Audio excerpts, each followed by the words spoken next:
he fed 11. By 1960, the number of people fed by each farmer had jumped to 26.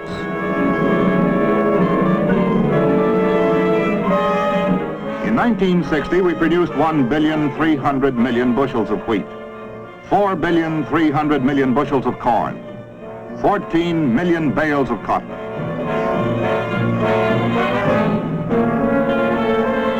Production on the American farm has tripled since 1940. But the very productivity of this most efficient farming system in the world has left us floundering like the sorcerer's apprentice in a flood of plenty. The man who has suffered most from the overproduction of the farm is the farmer.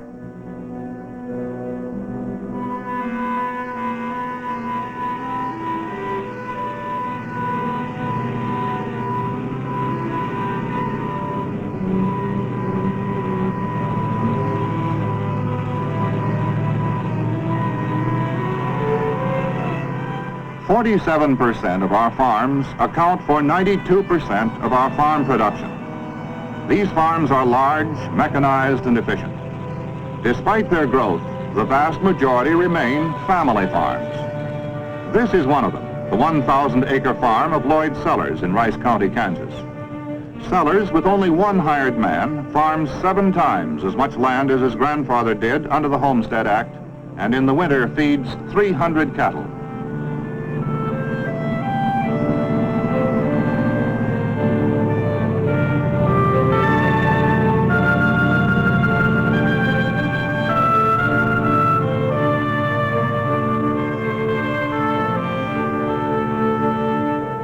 Over the past 20 years, Rice County has lost about 40 farms a year. Most of those that go under are small. They are taken over by farmers like Lloyd Sellers. Here's that we now have in this farmstead that we farm. There used to be 3 other farmsteads. And over the years, they have all been torn off.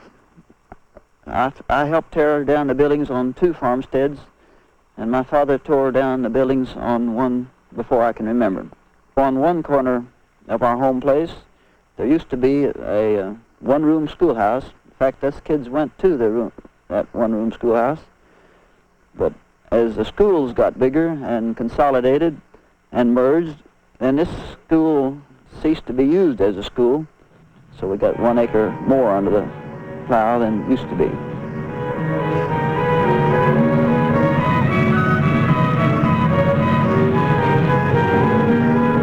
Farmers like Lloyd Sellers make the most of each acre, despite government programs to control production. A farmer out on this land has to try to make a living.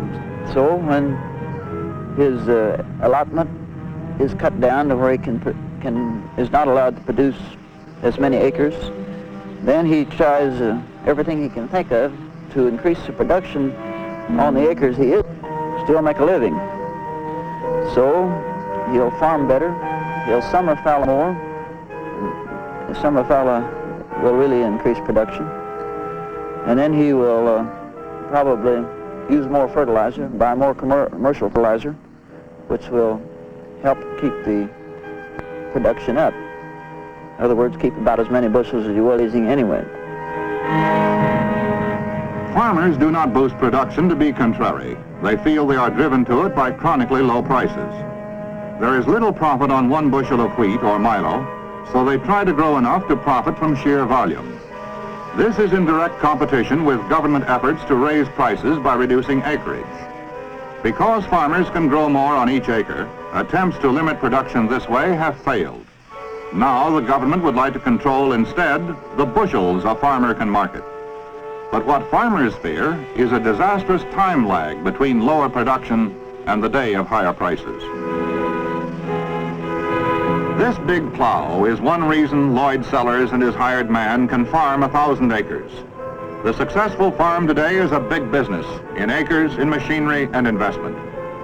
Contrary to a carefully nurtured stereotype, it usually is not a bottomless reservoir of Cadillacs.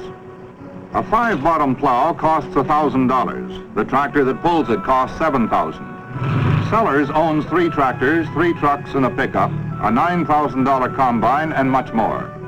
His investment in equipment is at least $40,000. This winter, he is feeding cattle that cost $20,000. The land is worth at least $150,000. Yet, over the past 3 years, his net income has averaged only $7,500 a year. He lives comfortably, but he is not rich. This kind of farming foreshadows the future, and the ranks of economically qualified applicants are thinning out. With the cost of machinery and equipment as it is today, if a young boy wanted to start in the farming business and didn't have a father or some relative or somebody that would go with him and give him some land to start on and help him get started with equipment and stock, it would be almost impossible for him to start.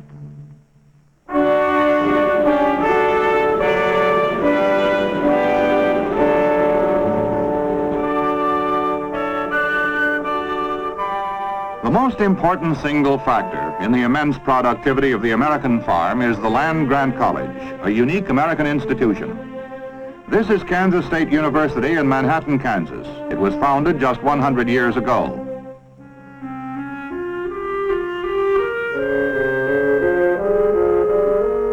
ROTC training, written into the land grant law, is still a required course at Kansas State.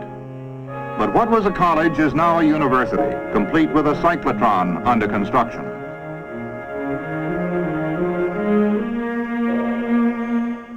A few hundred yards from the cyclotron is an experimental plot of hybrid milo. Out of fields like this came the basis for our agricultural revolution. Our current project is hybrid wheat. Tentative results in the form of a few precious kernels have already been passed around to interested researchers. 25 grains of wheat went to the University of Nebraska.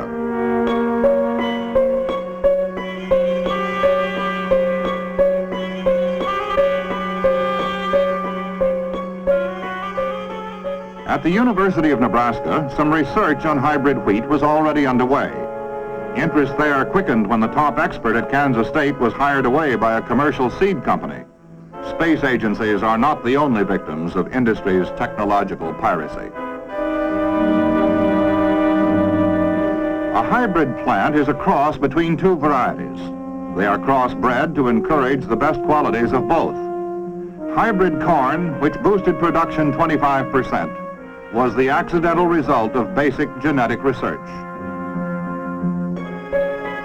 Plant research consumes time. It can be accelerated by what are called growth chambers. A growing day under artificial sunlight is 18 hours, set on a timer. Here, scientists can grow 4 crops of spring wheat a year. It took farmers 20 years to realize the production advantages of hybrid corn. Now, most of our corn is hybrid.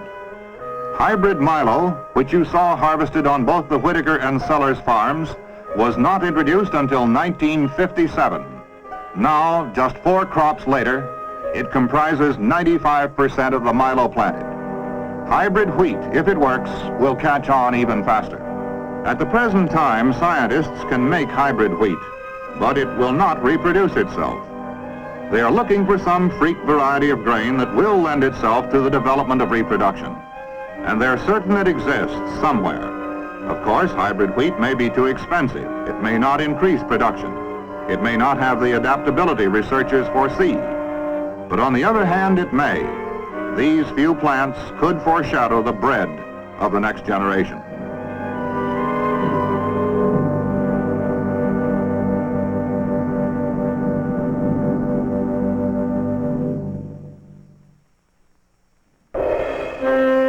At Hutchinson, Kansas, a grain elevator that stretches across the plain for half a mile. Each year, we produce enough wheat surplus to fill it 4 times over. Year by year, the unused surplus mounts, piling up storage charges. Surplus, the tarnished side of our agricultural miracle, is not a new problem. Since 1930, in every year we did not have a severe drought, a war, or a major war relief program, we have had surpluses. In no one year do they amount to more than 5% of any one crop. Yet added up, The cost of coping with them is $2.5 billion a year, an annual charge about the same as the total spent on development of the atomic bomb under the Manhattan Project. The farmer is the target of constant exhortation, not all of it unselfish. Ambitious politicians, editors with axes to grind, urge the farmer one day to spurn the federal farm programs and be a free farmer. The next day they scream at him to protest, to rise up, march on Washington about this or that phase of the federal program.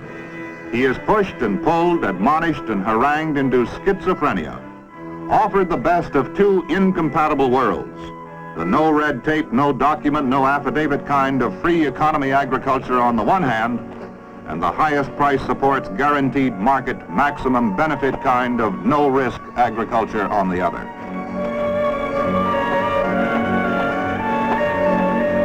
Surpluses are even stored in military bases left over from World War II.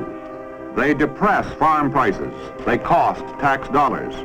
Perhaps worst of all, they represent the waste of unused food in a world where half the human race is undernourished.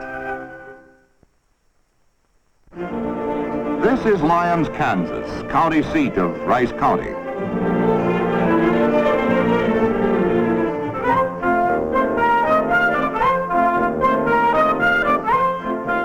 Lyons is one of those farming communities which has prospered in these years of sweeping agricultural change.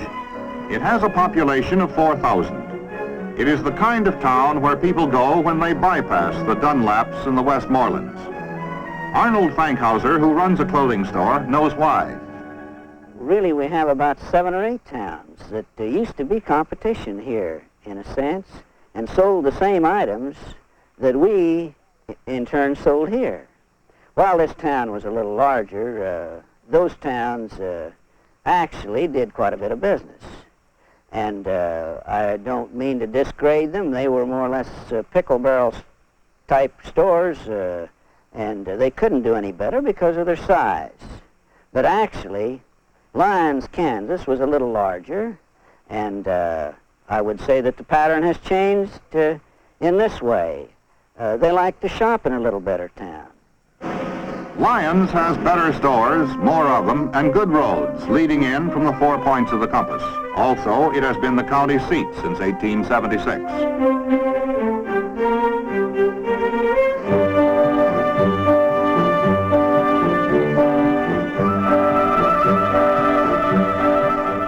Farmers in the aggregate are good consumers.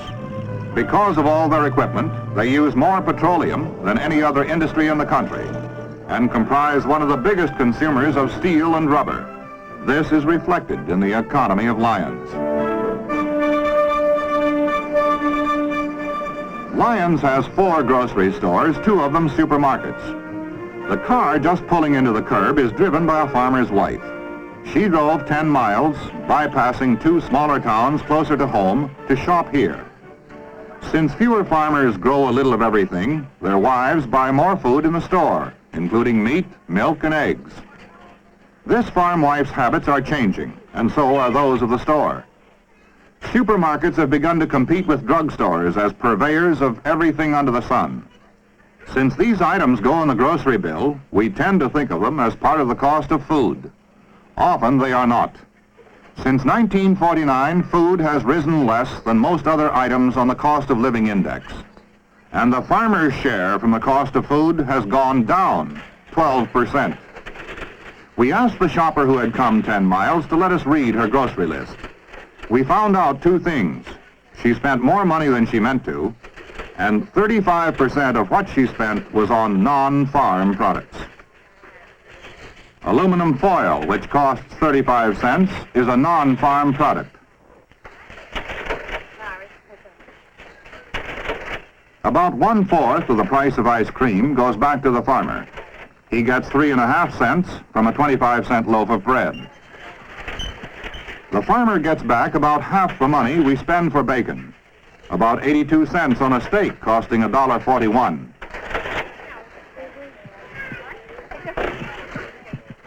The return on butter is high, 56 cents for a 79-cent pound of butter.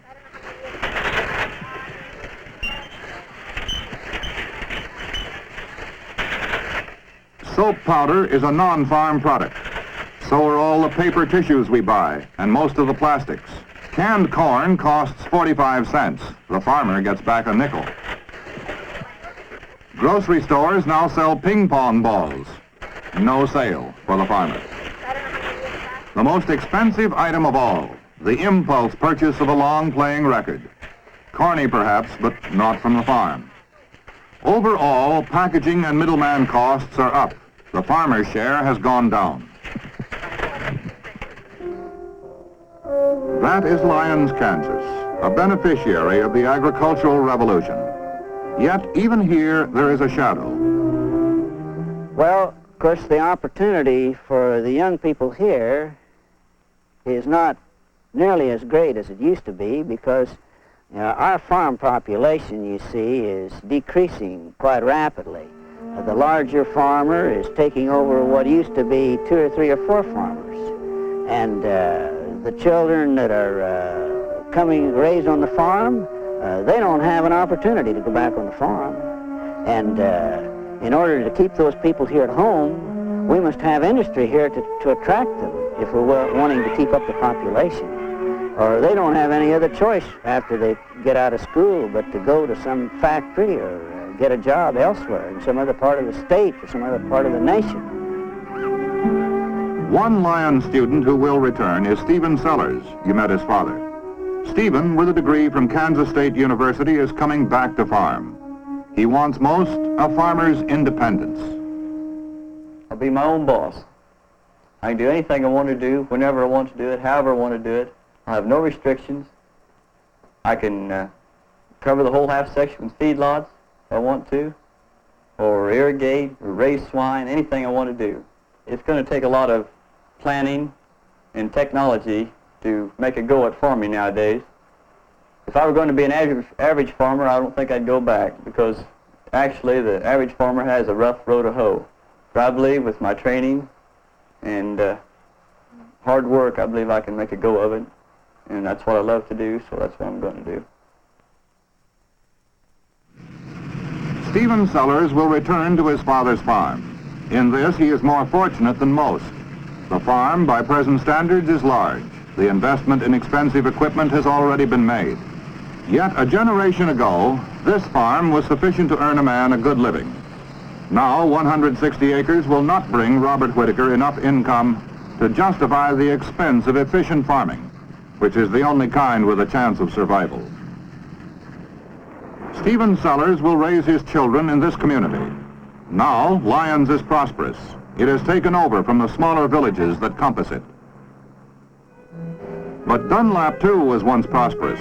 Stores stayed open until 1 o'clock on Saturday night, until the gasoline engine was harnessed to 4 wheels. Stephen Sellers is a college man. His chance of succeeding appears as good as that of any young farmer. But the very college which educated him has unleashed the knowledge of which surpluses are made. And these surpluses may loom darkly across most of his adult life. Change is the constant, and the pace is accelerating. All the Stephen Sellers, the new generation of farmers, must live with it. The alternative is this. Farm bid 890 would go 900 $100 go 9 now, put a 9, are you all through? All through, all done. All through, hit him again, would you go 9? Would you go 9? Would you go 9? Last call, would you go 9? Want to hit him once more? One more. Sold out, 890. We city people are selfishly maintaining a vast underappreciation of this fellow on the land. These 47% of our farmers who are providing us with the greatest cornucopia of plenty at the lowest prices in all history. We have him providing for us now at an average rate of 80 cents an hour for his dawn to dusk effort. It is not just charity or generosity or fairness which suggests that we might do better for him or by him, but plain economic self-interest and common sense. A banker has said that there is still enough national investment in the land that a depression could start there again. 80 cents an hour for a farmer's labor would appear to be flirting with it. In addition to the investment, we have observed that the farmer is the supreme consumer of everything we city people produce. He not only consumes in prodigious quantities the groceries, clothing, and gadgets which the rest of us produce, but on top of that, he is the buyer of farm machinery, fencing materials, lumber, paint, tools, and chemicals. If he goes under, so do machinery companies, steel mills, truck manufacturers, and chemical plants, and so do we. Before the turn of the century, American labor began solving its economic problem by collective bargaining. Collective marketing is a way out for the farmer. It has worked in the production of milk, fruits, and a few other commodities. But it hasn't yet been applied to grains and other farm produce because it's complex and unwieldy, and because the farmer himself is a rugged individualist, a stubborn, contrary, suspicious, and untrusting nonconformist. The only instrumentality thus far devised by the minds of men to represent the farmer, act as his counsel and agent, urge him to collective programs or production control, or act as his own policeman, is the United States Department of Agriculture. The farmer frequently assails it, we taxpayers don't like it, and the government itself would love nothing more than to hear the last of all such expedient measures as soil banks, price supports, and surpluses. But thus far, the farmer has been unable to bring himself to the final step, rationalization and firm control of his own production. Nor have we city people been of much help to him. We now control more power and influence in the Congress. A program which will save the farmer will probably originate there. When and if it does, we might bear in mind that he has been a pretty good provider for us, and we might understand that we're all in this together. If he is not prosperous, we're not going to be either for very long.